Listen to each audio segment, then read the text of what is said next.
Wendy Bouchard. Et voici l'humeur de Dany Cohn-Bendit. Bonjour Dany. Bonjour Wendy. Nous sommes au lendemain d'un Big Bang électoral en Espagne. On a compris que non seulement le pays rompait avec le bipartisme, mais qu'il était très difficile de trouver une coalition, puisqu'il y a ce mouvement citoyen de gauche radicale Podemos qui s'enracine dans l'opinion. Avec votre expérience politique, d'abord, vous réagissez comment à ces résultats du week-end ?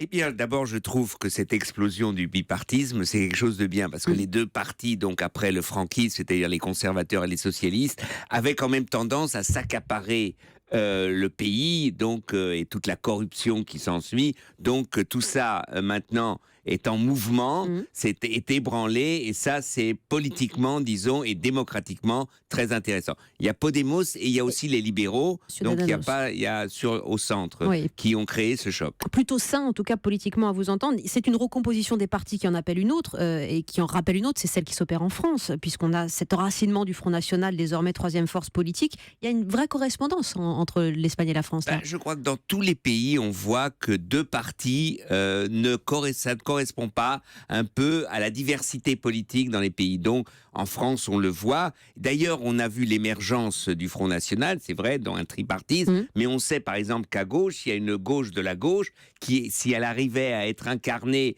par une force politique, ferait exploser le paysage politique français en 4 forces, comme en Espagne. Le problème de la fin du bipartisme, c'est qu'il faut rechercher des alliances. Et c'est quasiment l'impossible coalition. En tout cas, ça, je sais pas, c'est plus facile en Espagne qu'en France, mais c'est un casse-tête. Non, c'est très difficile en Espagne aussi, pour la simple raison qu'ils ont tous fait campagne en disant « je veux pas avec les autres ». Il n'y a aucune force politique qui dit je veux, même les libéraux centristes ne veulent pas de Rajoy, Podemos et les socialistes c'est la haine puisque Podemos veut la tête, veut la peau en fait des socialistes. Donc on ne voit pas comment ils trouveraient maintenant une possibilité de coalition, parce que qui dit coalition dit respect de l'autre. Sans ça ne fonctionne pas. Et cette culture de la coalition, les Espagnols ne l'ont pas, les Français ne l'ont pas. Il n'y a qu'en Allemagne, il n'y a que des pays où vraiment il y a la proportionnelle.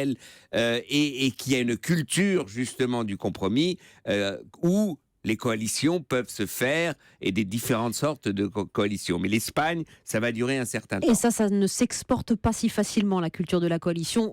Vous connaissez le modèle allemand, Dany ? Oui, non, ça ne s'exporte, c'est très difficile à apprendre, et on le voit, la difficulté, et on le verra en Espagne, on le voit même en Italie, etc.